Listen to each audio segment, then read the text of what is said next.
Hello, welcome to the Peaceful Wood Turner. This is another piece of spalted maple. I've been working with a few different pieces of this. It was given to me by a friend, and I've had some pieces just not hold together. They really did poorly. I'm hoping that I'm going to get something better out of this. It feels pretty solid all around, except there's a couple spots right on the end that are a little spongy, but I'm expecting that those are just going to work right off and it won't be a problem. I did take off all the loose bark that was here. Actually, I took off all the bark that was here. It wasn't all loose, but I got rid of all of it. And it's kind of uneven in terms of balance, so I'm going to be starting off really slow.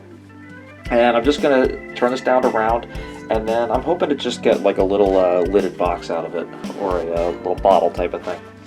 So we'll see how it's looking as it goes. So I'm going to start off real slow, somewhere around 500 RPM. I might go a little faster if it feels comfortable. I'm going to start off with the rough end gouge and then switch over to the spindle gouge.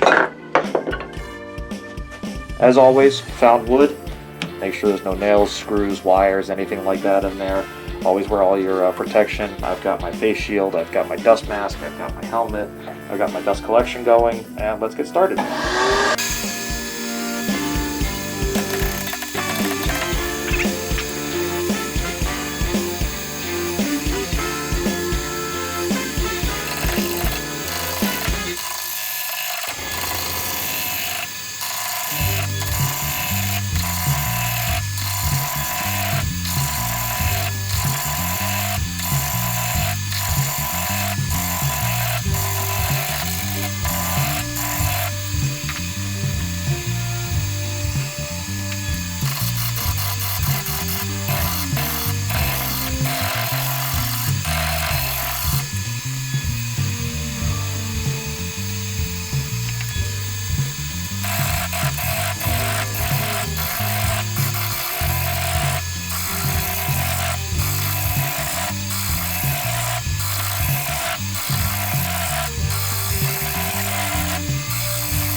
So right here I have a soft spot, and every time I keep trying to smooth it out, I'm just getting other chips.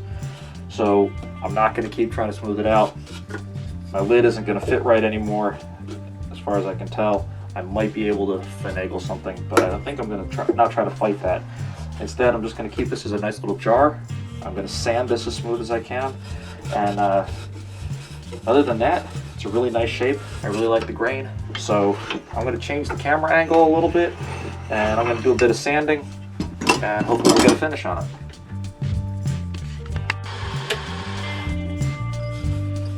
So here's that soft spot. You can see all the chips and everything else. And you can see that the spalting has really made it spongy right in these two sections. So I'm hoping to be able to work with that and smooth it out without having too many problems. So I'm going to be going a lot slower now. I was going up around 2600 RPM. I'm going to be going a lot slower now because you need to go slower for sanding. Apparently what it does is it makes the grain lie down as opposed to actually taking it off. So you're kind of just, you're kind of buffing it as opposed to anything else, and that's not really getting it smooth the way you want it to. So I've got it a lot slower, and I've got my dust collection on, and I'm going kind of aggressive to begin with, and I'll work my way down.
That feels really good. What I'm going to do now is part it off, and then I'm going to set up a reverse chuck so that I can put a nice sand on it the other way, because I can feel that it's smooth this way, and then as soon as I go the other way, I'm catching a little bit on my hand. So I'll do my finish sanding the other way. Alright, I've got a reverse chuck now on a jam chuck here. Nice and tight. And now I should be able to sand the bottom where I parted it off.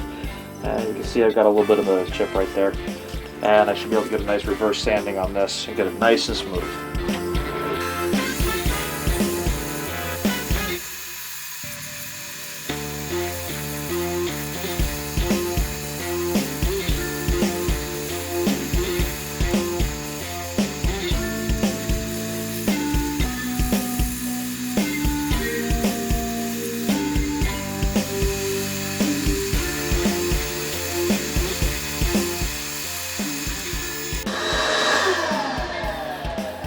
Alright, I'm pretty happy with how that feels.